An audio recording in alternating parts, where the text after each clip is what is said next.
I'm going to go over here, but I do like to wander around, so I may do that. We are going to be talking about old churches, old wooden churches, but we're also going to talk about one of the architects who was chiefly responsible for them in Florida. Here's the cover of the book, and these are from, I'd like to point out that these words were not written by my mother. They're actually from national and regional reviews of the book, independent reviews. But the book is my chief credential for speaking to you today. Without the book, I probably would have no particular authority. Well, let's start with Robert Schuyler. That's how his name is pronounced. My name is Jonathan Rich, by the way. Christopher, you did a great job, great effort. I didn't tell you how it was pronounced. Who was he? The short answer is that he was a renowned Fernandina-based, at least at the end of his life, or from the midpoint of his life, a Fernandina-based Gothic revival architect of the late 1800s who was active in the Episcopal Church. That's important. That's the tie to these Carpenter Gothic churches. He was also very active in civic affairs in Fernandina, as it was then called. So his early life, one of the things I want to mention is that he was from New York. And as all of you probably know, in the Gilded Age, the latter 1800s in New York City, it was a good thing to be from the old line Dutch families. That really elevated you in society at that time. As you know, when William Backhouse Astor he married Carolyn Schermerhorn, and that was a big deal because his money was new, and he married into old line money. So if you were a Van Rensselaer of only modest means, you outclassed a millionaire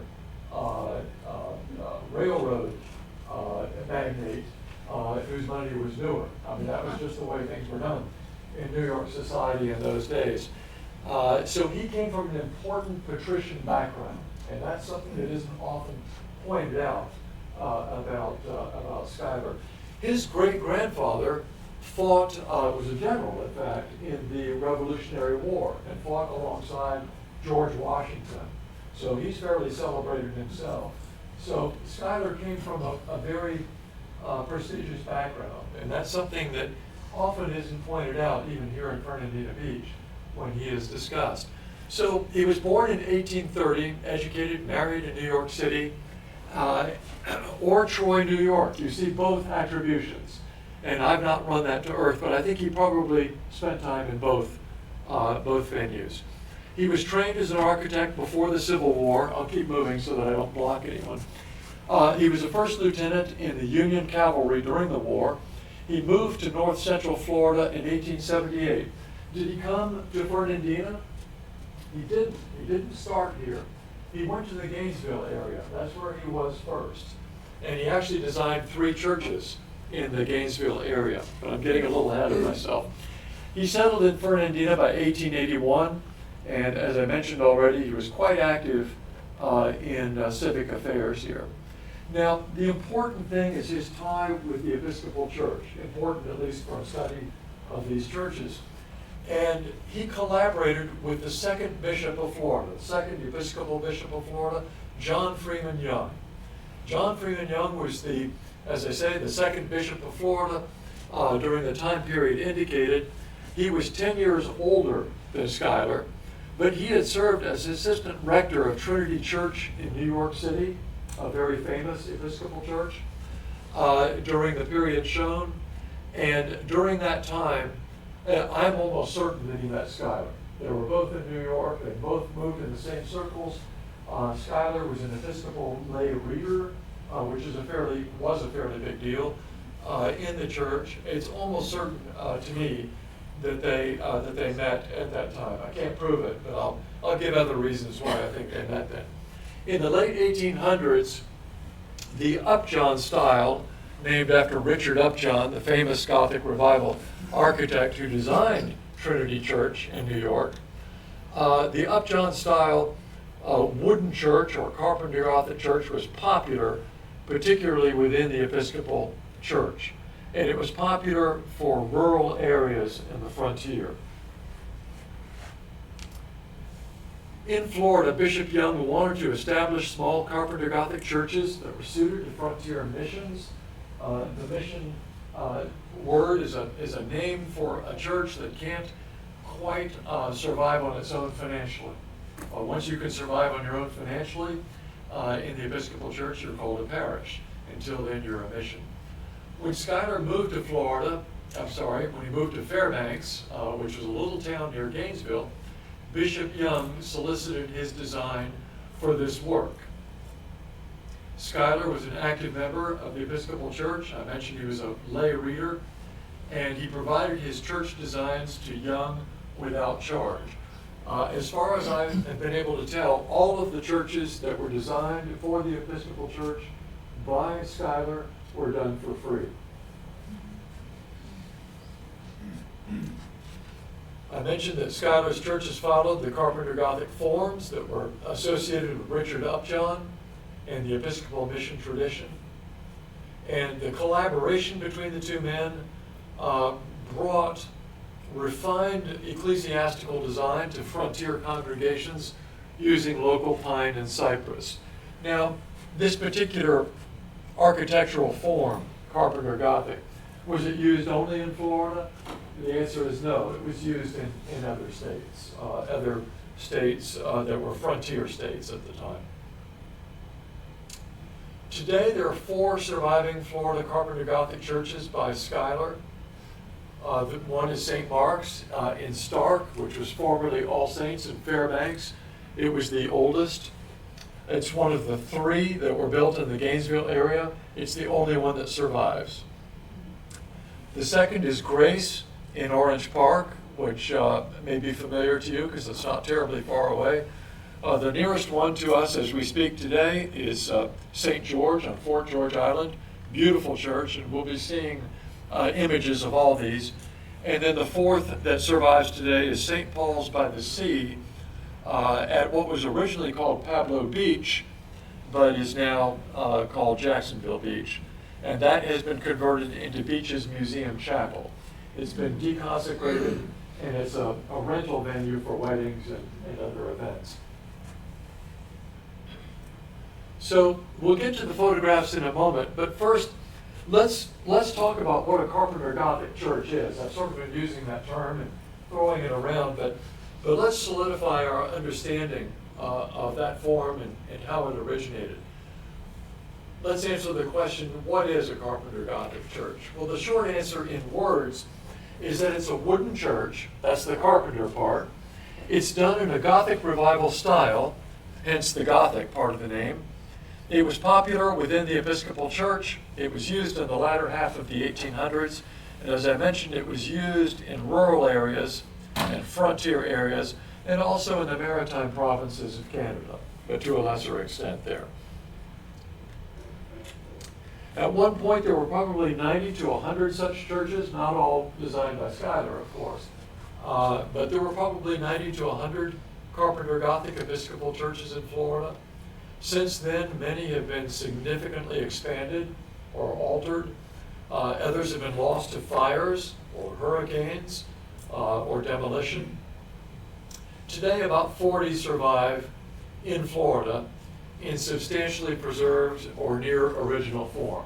And of course, those are the ones that we are most interested in because we can see them as they were. This vernacular architectural style is not unique to Florida, I mentioned that, nor is it unique to the Episcopal Church. These churches are found all over the U.S. in what were originally frontier areas, and other denominations use the style, including Methodists, Presbyterians, but the earliest and the most studied and the purest and the most numerous expressions of the style arose within the Episcopal denomination. And that is one of the reasons why more of the Episcopal Carpenter Gothic churches stand today. More money was put into them. Their sites were generally more attractive. The building materials were more durable, and they are very beautiful. And all of that accounts for why most of them are now in the National Register of Historic Places, and survive to this day.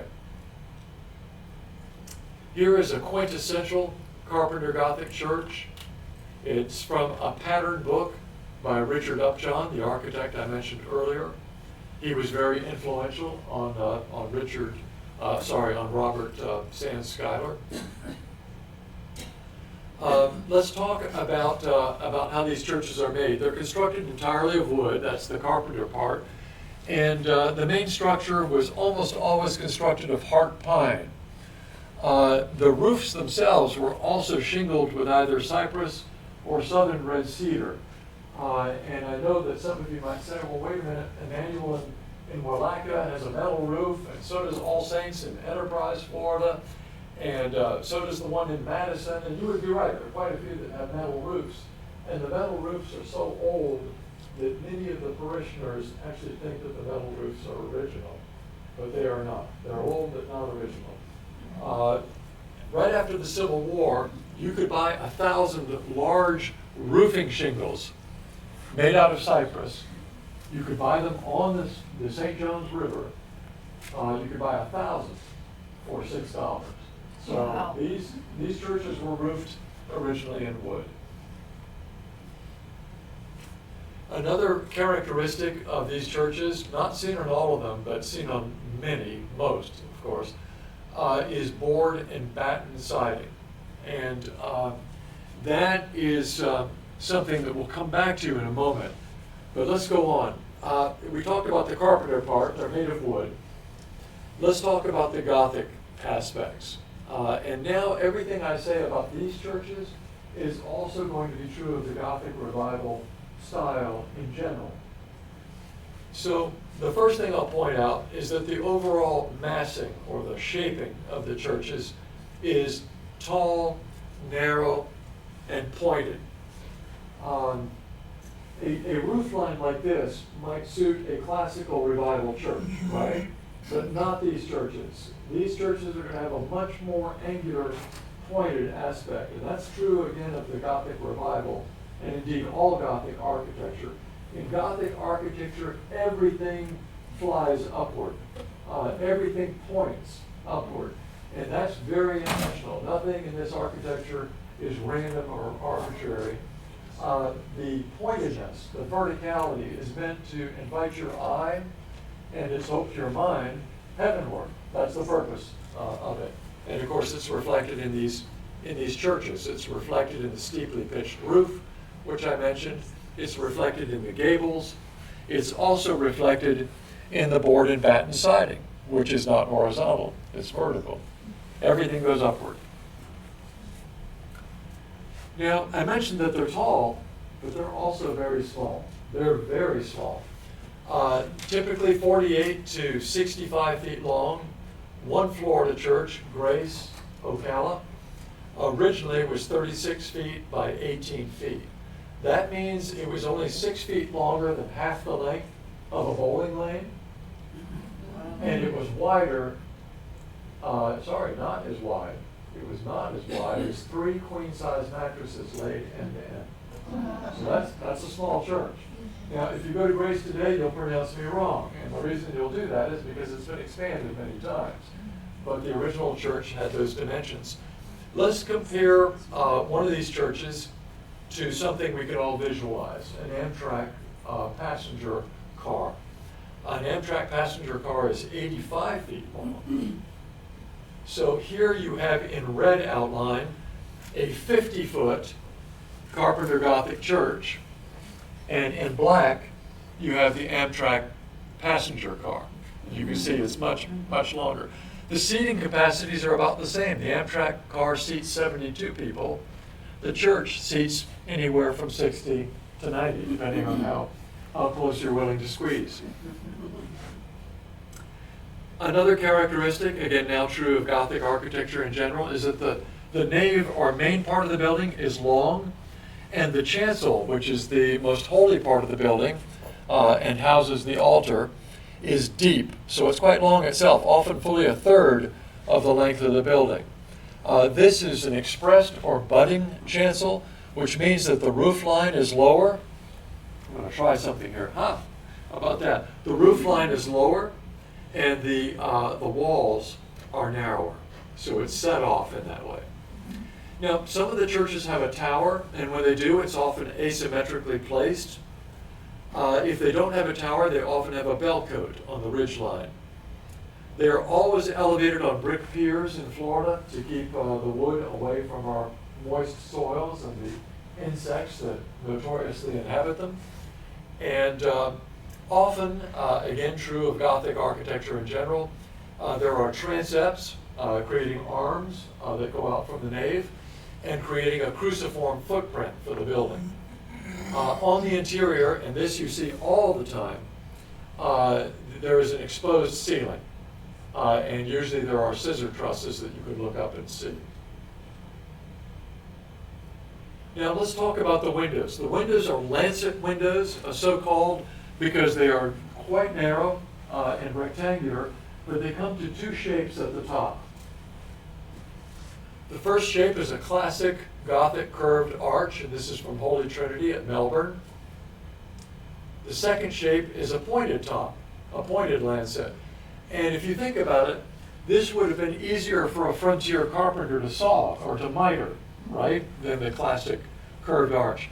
You see about 50-50 at the Florida churches, and both, of course, are very beautiful. But the glass itself, the stained glass, comes in two styles too, or two types.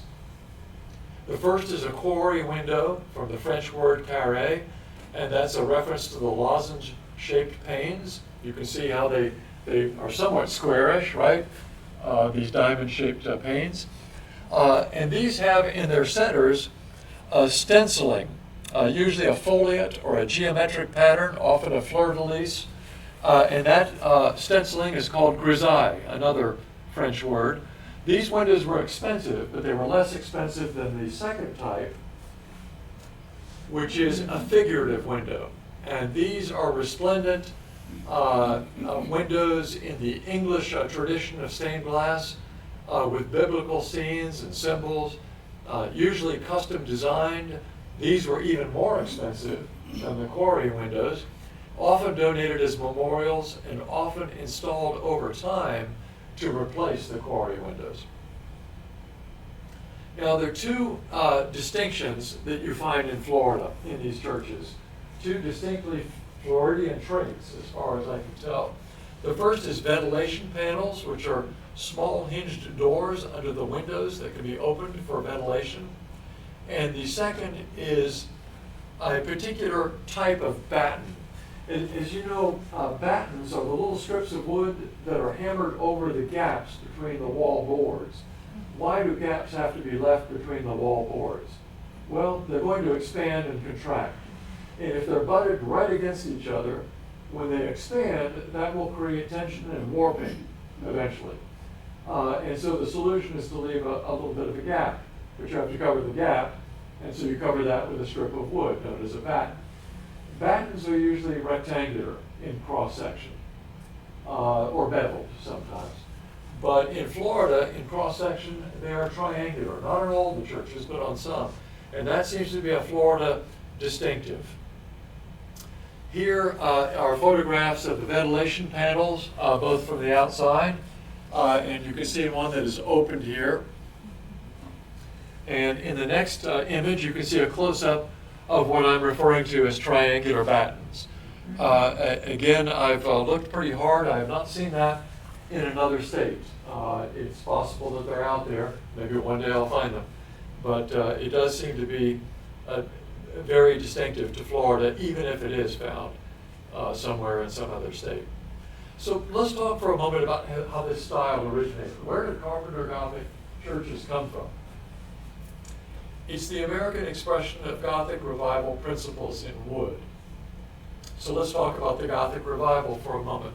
Well, as you'll remember, the Gothic revival began in England in the mid-1800s, and there Augustus Pugin and other architects began designing churches and other buildings too, secular buildings, in imitation of medieval forms.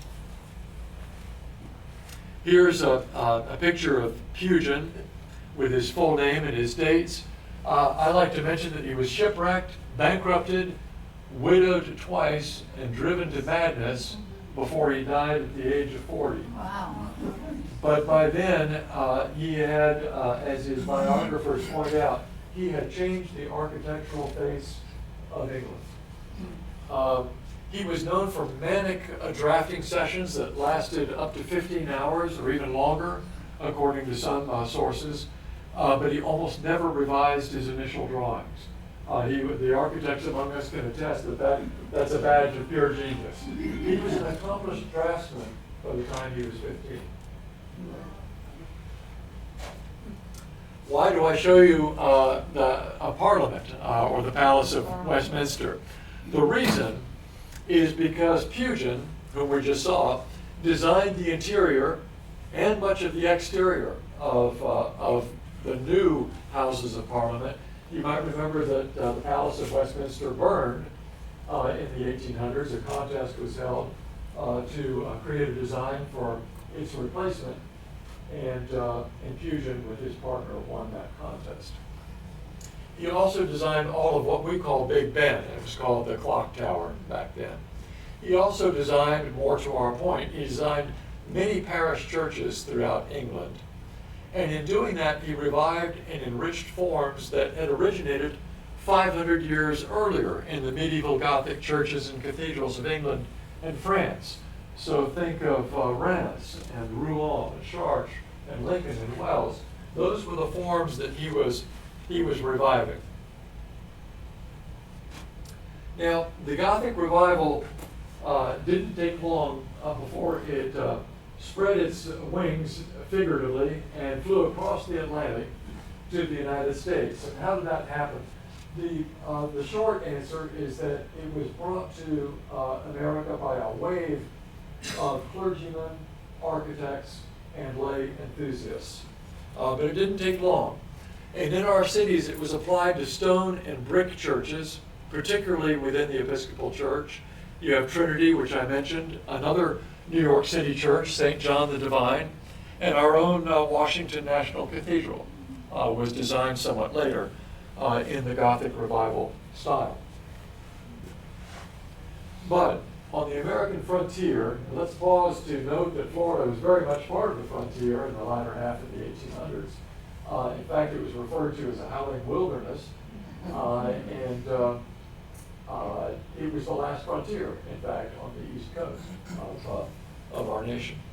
But on the frontier, stone was hard to obtain. Certainly that would have been true in most of Florida. Brick required clay, sand, kilns, and labor.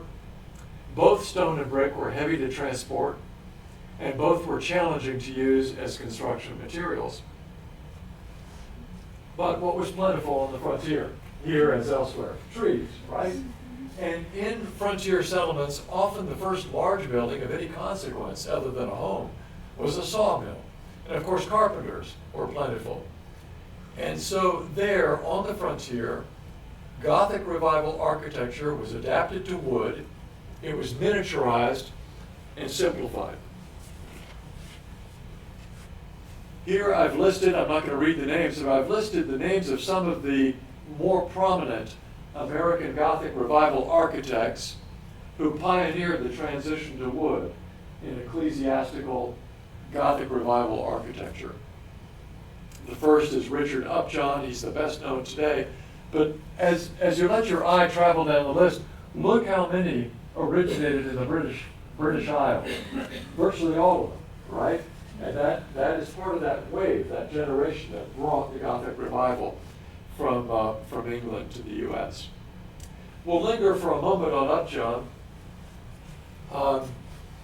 He was a British-born cabinet maker, and he emigrated at a young age with his wife and child in order to apply his cabinet-making trade in the U.S. But according to the Upjohn family legend, when he was shown plans for the Boston Custom House, he is reputed to have said, "If that's architecture, I'm an architect." At that time, as the architects here will be able to confirm, you didn't have to have a degree in architecture, you didn't have to have a special education or credits of any kind, certifications, you didn't have to have licensing of any kind. Typically you would apprentice with another architect, and then you either sank or swam. Upjohn swam, and he swam quite well. I mentioned that he designed Trinity Church. How many of you have seen Trinity Church or been to it in Manhattan? So quite a few. He also, more to our point, he published what was called a pattern book at the time, Upjohn's Rural Architecture, a large format book of plans and specifications for relatively simple but beautiful churches made of wood on the frontier. That's why I used the term Upjohn-style church earlier. Upjohn-style church is synonymous with Carpenter Gothic church. His book popularized the style, and his own wooden churches helped popularize the style. Upjohn founded the American Institute of Architects in his offices with 13 other architects in 1857, and that institution thrives to this day. Here is his Trinity Church on Wall Street, a somewhat unusual angle. You often see it depicted at the end of a kind of a concrete canyon, Wall Street, and then this church at the end. That photograph, famous photographs, are of Trinity Church. So that's where the Carpenter Gothic style came from. You had the forms originating in the Middle Ages. Then you had a 500-year hiatus. They were revived in England. They came to America, first to the cities, then the frontier. I'm going to pause for a moment and talk about Gothic architecture and why it's significant, at least for Christianity. I'm not proselytizing. This is a talk about architecture, not about faith. But the reason that the Gothic form is so identified with Christianity is this. Yes, you do see classical revival churches, Greek revival churches that are Christian. But when you think about it, those forms, the pediments, the steps, the columns, those forms in classical revival architecture date back to what? They date back to the Greek and Roman temples. Were those temples Christian? They were not. They predated Christianity. They were pagan. And yet, turning back to the Gothic form arose in the heart of Christianity in Western Europe, and arose at a time before the split between Catholicism and Protestantism. So the Gothic form arose at a time when Christianity was still pure in that respect. It had not yet divided. So that's why we so strongly associate Gothicism with Christianity. So let's go on our visual tour. It's time for dessert, right? We've had the main course. We're going to focus on Schuyler's churches. This is the oldest. This is St. Mark's in Stark. I'll come back here so I don't block too many people. Beautiful, beautiful church. It was taken apart and moved fairly early in its history from Fairbanks. Fairbanks was a tiny little community near Gainesville that failed. It was built on agriculture and on lumbering, but they sort of timbered out the area, and the town foundered. And at one point, the church had fallen into complete disuse. And at that time, a congregation in Stark asked for it, and they moved it board by board to Stark and rebuilt it. When they did that in those days, they would they would put a number on every board, and they would reassemble the church according to the numbers. Here it is on the inside. You can see just how beautiful it is with wood everywhere. Sometimes you see plaster on the walls with a more finished look. Sometimes the ceilings are painted. Whenever you see painted ceilings in Carpenter Gothic churches, you will know that was done after the first days. Originally, they would not have painted the ceilings. They were looking for a slightly darker atmosphere to them that was consistent with medievalism. That darkness to them helps connote the mystery of the divine, the essential ultimate unknowability of the divine. But to the modern eye, it can seem a little gloomy. So some of the churches have painted their ceilings white or a cerulean blue. This next one is Grace in Orange Park. You can see that it has these shakes on the outside. It didn't originally. It had vertically aligned board and batten siding originally. It also had ventilation panels under these windows, and you can still see their outline inside the church, but they've been covered over since. Here's a view on the inside. Here is a great example of a quarry window on the inside of this church. And this is St. George, Fort George Island. How many of you have at least seen this church? Quite a few. It's really remarkable, isn't it? This one has the metal roof, and again, whenever you see that, you know that was done after the beginning. It has the bell coat on the ridge. You can see that the windows come to a straight-edged point, and you can see that it's on brick piers, although they're painted, and it has a red door. And I'm often asked about red doors, so maybe I'll just take a moment and talk about that. Why red doors on particularly Anglican, or in this country, Episcopal churches?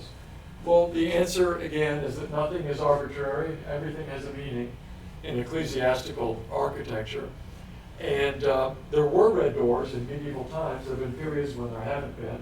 But it's been revived. And you actually see more red doors today than you would have seen maybe 100 years ago in this country.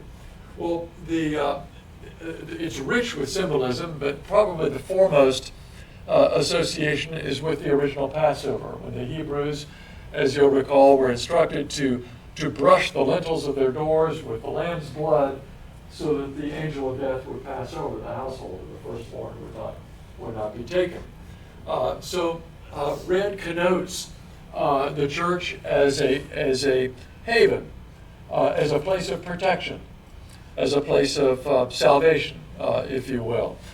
But it also evokes the blood of the martyrs, so it suggests sacrifice as well. There are many other associations, and we don't have time for them all, but there is a meaning to the red doors.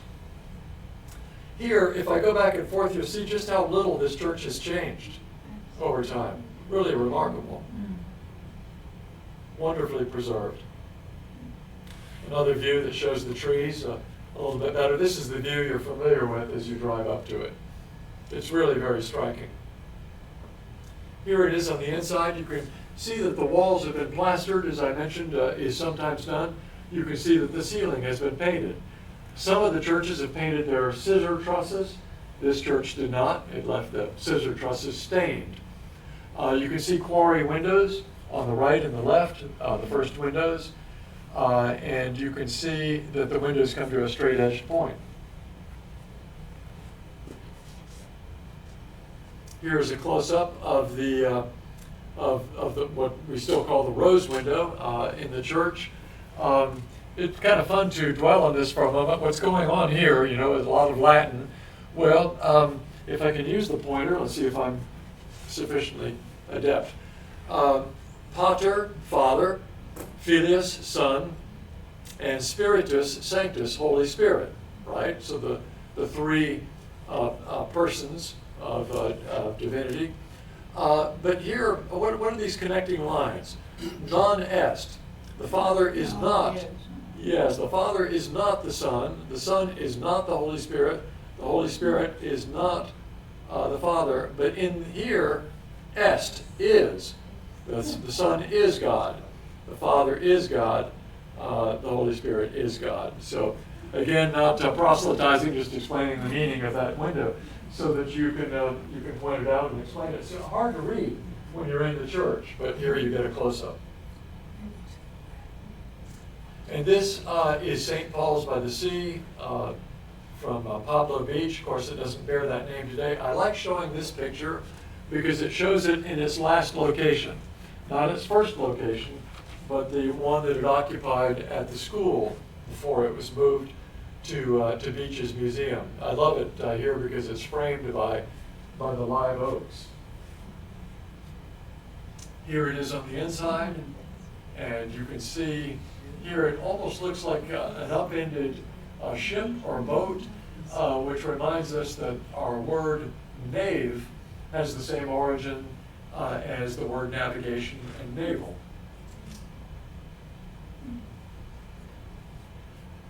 But Schuyler also designed, as you know, several larger churches in the Gothic revival style, and for those he used materials other than wood. So let's just show those for a moment. Here's one not too far away that will be familiar to you. And here is the other, Old St. Andrews in downtown Jacksonville. How many have been inside Old St. Andrews? Not too many. If you get the chance, it's worth taking. It's really quite beautiful. By the way, this church was consecrated in memory of Bishop Young, the bishop who collaborated with Schuyler. And of course, Schuyler also designed secular structures in Fernandina. And here, almost everybody in the room will be a greater expert than I am. I know quite a bit about Florida's Carpenter Gothic churches, but I do know that here the Fairbanks House and the Tabby House are examples of his secular architecture. And here is the first, and here is the second. I've always wondered about something, and maybe somebody here can answer the question. The date given for the Tabby House for its construction is actually a date earlier than the time when Schuyler came to Florida. So I've always tried to reconcile how it could have been designed by Schuyler if he hadn't arrived in Florida yet. Maybe it was redesigned, maybe it burned at some point, was rebuilt. But if any of you have the answer, I would love to hear it when we do Q&A.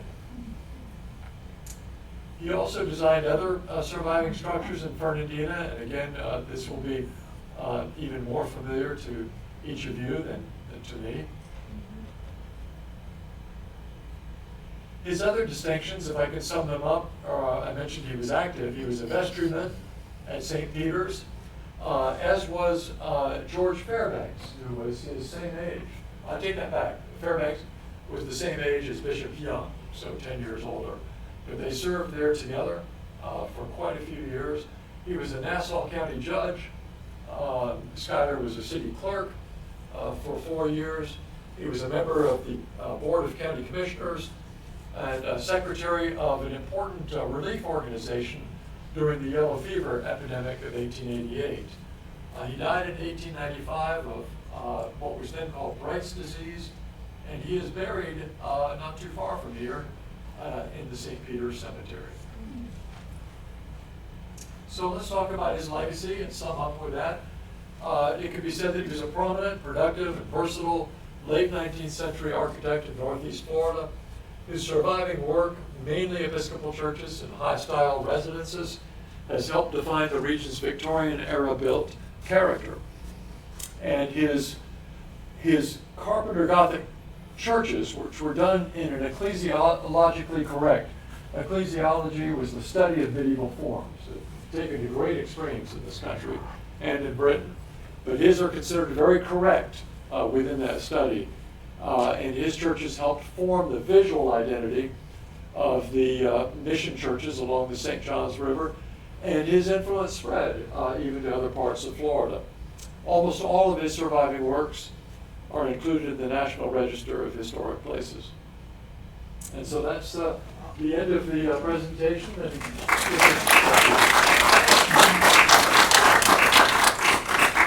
if there's time and interest, and I leave that for minds better than my own, we can have some Q&A.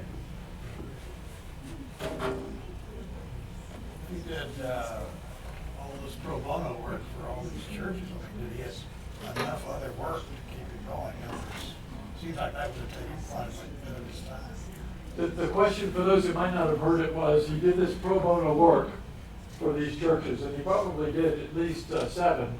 I actually think more for the Episcopal Church. If he did this work pro bono, did he have enough other work to offset that and provide his means of living? I think the best answer is that eventually, yes, he did. He had other commissions. But I also think this. He hailed, as I mentioned, from an old line Dutch family. they were often large landowners, and indeed that was the source of their wealth. I have the feeling that he was a man of some means, independent means when he came to Florida. That may have helped carry him over. Yes, sir. When St. Peter's burned, and then it was rebuilt, and I was told that he was the architect of that, and the only thing done was he changed were the eyebrow windows that were the top. But I had always heard the way he died was right as that was being completed, that he fell off the scaffold. Yeah, that's interesting. I may have heard that. I think I have heard that at least once. But usually the sources I see mention Christ's disease. Now, he may have been ill and fallen. It could have been both. I do know that the second church was redone after the fire. It was done, I think, only about 3 years before he died. So those occurred in close proximity. So it may be true. He may have suffered a fall. He may have been taken home. He may have lingered for a while and then succumbed to that and the disease. So I don't have the answer. There was a question here. I was just going to follow up on the pro bono question. It sounded like you were saying that the rural churches were pro bono, the designs turned over. Do you know if St. Peter's specifically was pro bono, or was that one? I don't know the answer to that. It may not have been, because it was much grander. Mm-hmm. It was later in his life when he was more in demand. The Bishop Young was no longer alive. So Bishop Young died in 1885, I think. So he was, if not dead, he was on his way. And so I just don't know the answer to that. I've never seen any statement one way or another. My name is Beverly Trey, and I'm a born Old Town woman. And the Episcopalian Church came from Old Town to town. It was right there on White Street. And my understanding is when it was torn down, the priest gave the rosaries to my uncle, Herman Trey Jr. And we kept gave the cross, they gave the cross to my uncle. And we kept that cross in our possession up until maybe 10 years ago when we returned the cross. But we lived in Old Town as hypocrite Catholics because we used to go to Catholic church and then we'd come home and put our rosaries on the Episcopalian cross. So that's where it came from, right there on White Street of Old Town. You had two churches. You had St. Peter Claver's Catholic Church and you had the Episcopalian Church. And that would have been part of that movement in this direction, right? It's right there in Old Town. White Street, and it's on White Street. That's where the church was. It's right 14th and White Street. Yeah, that's where it is. My understanding is from a while back is that the town center sort of migrated a little bit. Is that Right. They left Old Town, yes, and came to town. That's right. But your originalities came the first. Everything began in this town basically from Old Town first. Yeah. Yeah. I remember reading that. Mm-hmm. That's where it all began. Yeah, we were quite a humanitarian space. No racism or nothing, just human beings first. That's all we were. Good to hear that. We were where America should be right now. Yeah. And I'm very proud of it. Yeah, agreed. Yes, thank you. Yes. Can you tell us more about your tour of the churches? It seems like they're far apart. That must be quite a bus tour. Well, few are close enough so that we can do it. In the recent ones, we've included St. Mary's Green Cove Springs, which is absolutely lovely. And we go inside as well as look at it from the outside. And I usually go in and just talk about things that everybody sees. And we've also done St. Mary's in Palatka, which is a traditionally black Anglican church or black Episcopal church. It has been from the beginning. When I say that it's historically been black, I mean that it has been attended and led and founded by black Episcopalians. And so that's very interesting. A little harder to get into that church. but we were able to do it. And then St. Mark's in Palatka is another one.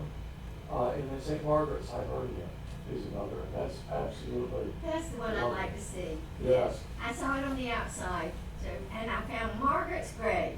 Oh. Yeah, well, Margaret's right behind. You probably read Margaret's story. Absolutely. Right? Yes. Published in 1965 by Eugenia Price, the story of Margaret Seton Fleming, highly recommended, and tells in part the story of the creation of Building that up the family. church. Right. What's the name of the book? Margaret's story, in an older style, but a very sweet story about her life. It's really, There's also a more recent book, The Flemings of Fleming Island, that was written by the friend of the Flemings family, or maybe an in-law. I think Yeah, it was. and that's an excellent book too, which we have in the bookstore. If you have more questions about the tours, you might just leave your name with Yes. Catherine. She could let you know when the next one might be scheduled. That was one that we did, we've done two of those, and always so beautiful to go there. You might wonder, are Bishop Young, Schuyler, these churches in the book? And the answer is yes, all that and more. If you look in the index, you'll see just how many times Schuyler's name is mentioned. Or look at Fernandina, it's mentioned quite a bit. All the churches that survive in substantially preserved form are profiled in the book. So, any other questions? Well, it's been great to be here. Thank you.